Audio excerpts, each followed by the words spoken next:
Biochar Association welcomes you to the first Philippine National Biochar Conference towards rice self-sufficiency, food security, and climate change adaptation and mitigation.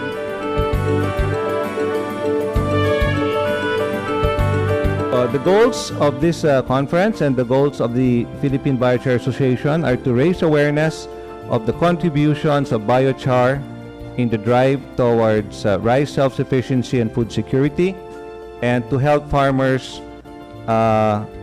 adapt to excessive carbon dioxide pollution. Our goal is to find ways and means of getting farmers to produce and use biochar. So what is biochar? Very simply speaking, if you had agricultural residue as what is depicted here, by applying very high heat with very limited oxygen, you will produce biochar. The generic new name right now is biochar, or the char or charcoal from biomass. That's biochar. The old name is agrichar. Para lang po sinabi dito, controlled burning. Para po makakuha tayo ng itim o inuling na ipa for soil regeneration and carbon sequestration. What are the sources? Alam nyo na lahat to. Rice, so you can get it from the different biodegradable or biomass component ng rice. Ito ay soil charcoal. Okay, it's very porous, so meaning to say there's enough water retention. This is hydrophilic, so it's a great soil conditioner and improvement material. I would like to explain you some theoretical explanation. By the photosynthesis changed to the biomass. Then biomass finally the fermentation or pyrolysis then come back to the CO2. This is a normal circulation. Therefore, as long as our human beings never use any fossil fuels, fossil energy, such case total carbon volume never changes. Therefore, we have to decrease the total volume of the carbon on the surface of the earth. Therefore, we have to do that by the carbonization, such a carbon come back to the soil. One of our main goals is to establish 150 town-level biochar networks that act as a local public-private partnerships at the municipal level, especially in rice-growing communities. And one of the one established 2 years ago was the one in our hometown, Batolan, Zambales. Through the PBiA, kami po yung kauna-unang sumubok na maggamit ng biochar sa aming bukirin. Dati-rati po ginagamit namin yung fertilizer na yung 12 bags per hectare kasi gusto namin maraming ani. Ang isip po kasi ng magsasaka na mas marami kang ibibigay na chemical fertilizer, mas marami yung ani mo. Pero actually sa umpisa lang po yun di ba? Pero pag yung soil po ay naging acidic o yung pH niya ay tumaas, then nanganganib na po yung ani, di ba? So kami ang pinractice namin doon, gumamit po kami ng carbonized rice hull plus ini-reduce po namin yung gamit ng chemical fertilizer.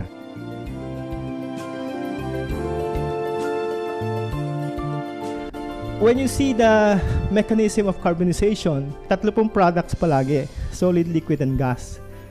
Okay?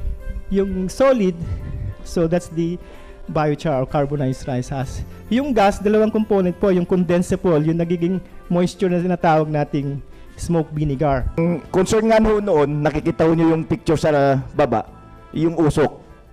But then, sabi nga namin, siguro marireduce lalo yung usok na ibubuga kung i-gather natin yung wood vinegar. So, from that, nakakakolekta na ho ng wood vinegar. At the same time po, yung nga, gumagawa ho tayo ng biochar. How to carbonize simply? This is one of the problem. We use the non-smoke carbonization apparatus. So the first ignition, then fire, then burn and carbonize. Very simple. No skill, no technique. So now we're talking about, or we're looking at one potential material, which is biochar. According to some research said, applying biochar reduces leaching from the soil, improves soil physics as well as nutrient hold capacity. There are still many or some questions we have to answer, especially in terms of financial aspect. So who will be charged in order to intensify the production? And where does that fund come? Or who will be in charge of allocating this fund? The Philippine Biochar Association works with the local networks, biochar networks, helping them raise the funds either through voluntary offset by an individual or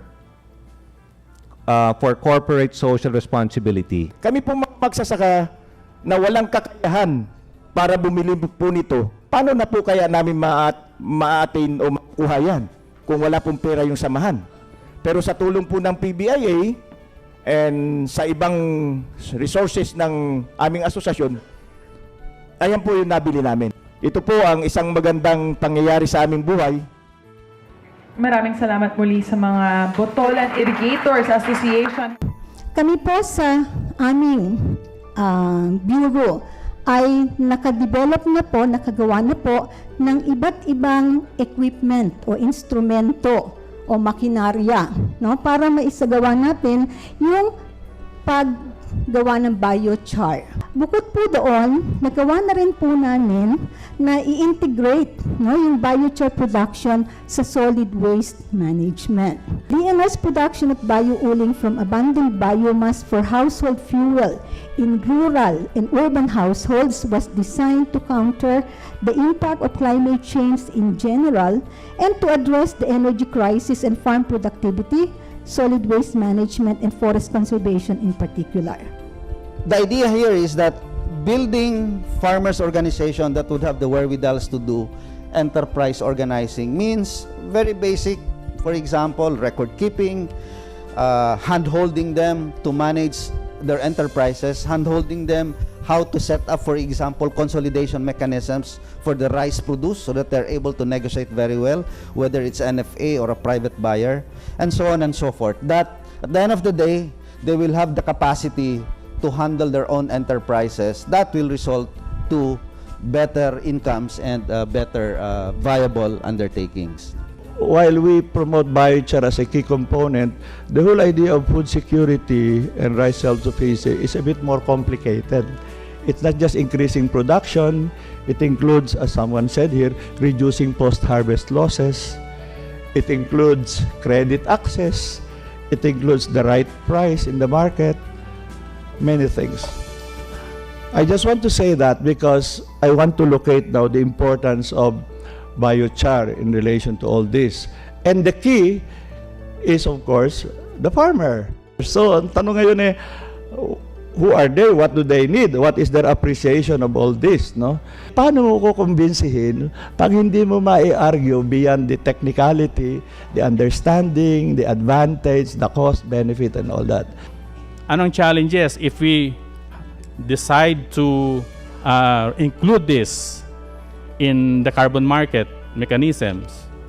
So, una, i-establish kailangan yung national level of soil carbon baseline for dry lands and other ecosystems according to land uses. And also there's the need to consider the following issues such as the increased net primary productivity from biochar utilization as a soil amendment, basically reports.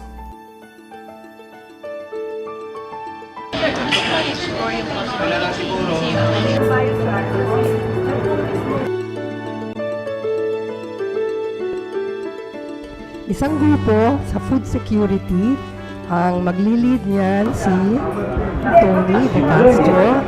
Pangalawang grupo ni Philip Camara sa climate change. Pangatlong grupo ni Dr. Tadeo. That will be the technologies information education campaign. And then fourth group will be my group on institutionalization of biochar. How do we build the networks together? And how can we form a structure and a delivery mechanism? Kailangan ang participation ng provincial government or municipality or city. Kasi pag wala yun, parang hindi makakatakbo ng mabilis. The corporations can provide support to the farmers who practice biochar and put it into the soil so that the money can be seen directly to the farmers, which will be very attractive to the corporations. But the training will have to be done by the network of the government and the LGU, and so training needs to be done for them as well. The farmers will be the implementers, but the approach should be targeted and focused approach. Choose farmers that are very willing and open to do this and then believe that it'll work. But once they do this, provide them with the support that they need. Information, education, and communication from all levels, the community leaders as well as even the children, on how biochar can play a very important role in climate change adaptation, so that the use of biochar should be incorporated in all these remediation strategies so that it can clean up the environment. So the main concern really is on the training of children, from the children to the practitioner, to the farmers. So large scale or upscale CRH production with vermiculture. Ang isa po na nabanggit din as a caution, hindi po fertilizer, at saka yung terminologies natin, hindi fertilizer ang biochar. At hindi rin dapat ginagamit yung as pesticide yung wood vinegar. So ito po yung mga kailangang ayusin natin. So Secretary Acosta sent a letter. I'm terribly sorry I might not be able to catch up with the biochar conference today. My LLDA and PAEP staff and team are on hand to signify not only support for your conference, but for our collaboration and partnership in the coming months, especially for the Lake Basin. Let us meet up again soon. Best personal regards. Ano po yung mga naging hamon ng grupo ninyo nung pa-transition po kayo sa paggamit ng biochar? Ayun. Yung hamon po na parang hindi naniniwala, kasi sa umpisa ganun po naman talaga na hindi ka paniniwala hanggat hindi nakikita.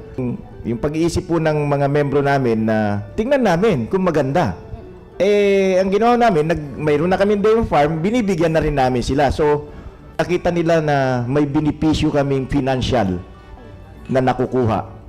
Unti-unti yung paniniwala po nila, fully na naniwala dahil doon sa nakikita nila at doon sa benepisyong nakukuha po namin sa PBiA. Sa inyong observation, wala lang masamang epekto sa lupa pag continuous application ng biochar. Usually, I experimented the 100% biochar soil, but they are no toxic, so it's okay. As much as possible, you may do it. Pinag-uusapan din po ba rito yung pagkakaroon ng mass production ng biochar, like pagsiset up ng planta? Medyo aware po kami sa mga ibang programa sa biochar na gagawin parang big business. Pero yung sa amin po is very local. Yung farmer mismo ang gagawa, siya din ang gagamit. Are there research and development studies regarding biochar already introduced in universities around the Philippines to improve the utilization of biochar in the country? And PhilRice has a lot of research outputs. PhilRice started with UPLB. Then we have PRRM, the Philippine Rural Reconstruction Movement, we did a lot of collaboration with them. To expound maybe on other initiatives to help spread the word. I think it was asked already earlier, but then also from the side of BAR. We can probably start with like one model per region, no, as a starting point. But then we have to find ways to whom the NOAA will partner, no. So yung pong tungkol sa pagpalaganap po ng tungkol sa biochar, maipapalaganap po natin kung itatouch base po natin sa Irrigators Association. You now have an environment that provides opportunity for greater private sector and NGO participation. With the view in mind that at the end of the day, we're doing this for the small farmers, and that at the end of the day, the decision makers are the small farmers. Join us in this undertaking because government by itself cannot do this. But spreading this, scaling it up, it requires the participation of all. ERDB will continue to train people, promote the technology, and continue its R&D activities on biocharcoal technology to ensure attainment of sustainable development. Para sa tao, para sa mundo, mag-biochar tayo. Salamat po.